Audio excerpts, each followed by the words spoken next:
Clip number 790۔ اس clip میں آپ قرآن پاک کی سورہ مریم کی آیت نمبر 63 سے 65 تک کی تلاوت، ترجمہ اور تفسیر قرآن صراط الجنان سماعت فرمائیں گے۔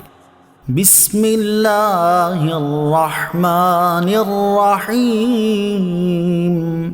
ترجمہ، اللہ کے نام سے شروع جو نہایت مہربان رحمت والا ہے۔ تلک الجنة التي نورث من عبادنا من كان تقیا۔ ترجمہ، یہ وہ باغ ہے جس کا وارث ہم اپنے بندوں میں سے اسے کریں گے جو پرہیزگار ہو۔ تلک الجنہ، یہ وہ باغ ہے، یعنی جس جنت کے اوصاف بیان ہوئے، یہ وہ باغ ہے جو ہم اپنے ان نیک بندوں کو عطا کریں گے جو پرہیزگار ہو۔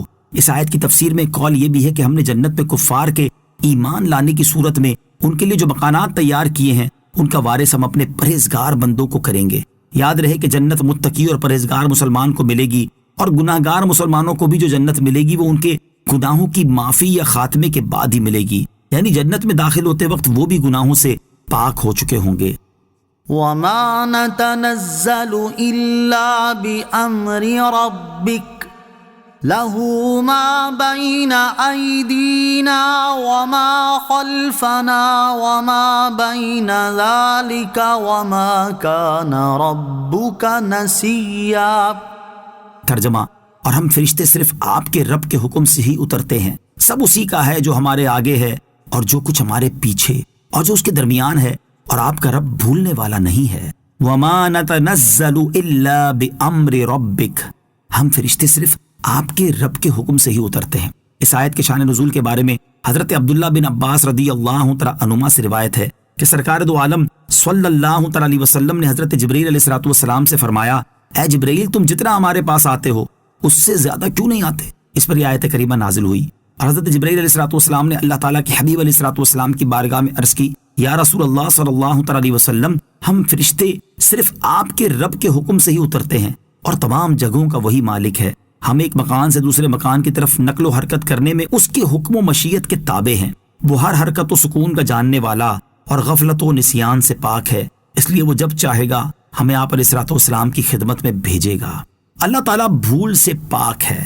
اس آیت سے معلوم ہوا کہ اللہ تعالیٰ اس سے پاک ہے کہ وہ کچھ بھول جائے۔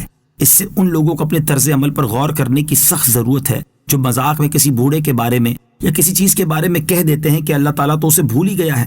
یہ کہنا صریح کفر ہے، اور ایسا کہنے والا کافر ہے۔ رب السماوات والارض وما بینہما فاعبدہ واصطبر لعبادتہ هل تعلم له سمیا۔ ترجمہ، آسمان اور زمین میں جو کچھ ان کے درمیان میں ہے سب کا رب وہی ہے، تو اسی کی عبادت کرو اور اس کی عبادت پر ڈٹ جاؤ۔ کیا تم اللہ کا کوئی ہم نام جانتے ہو؟ رب السماوات والارض، آسمانوں اور زمین کا رب، یعنی اے حبیب علیہ السلام، آسمانوں اور زمین اور جو کچھ ان کے درمیان میں ہے سب کا مالک آپ کا رب عز و جل ہے۔ آپ اسی کی عبادت کرتے رہیں اور اس کی عبادت پر ڈٹ جائیں۔ کیا آپ اللہ تعالیٰ کو کوئی ہم نام جانتے ہیں؟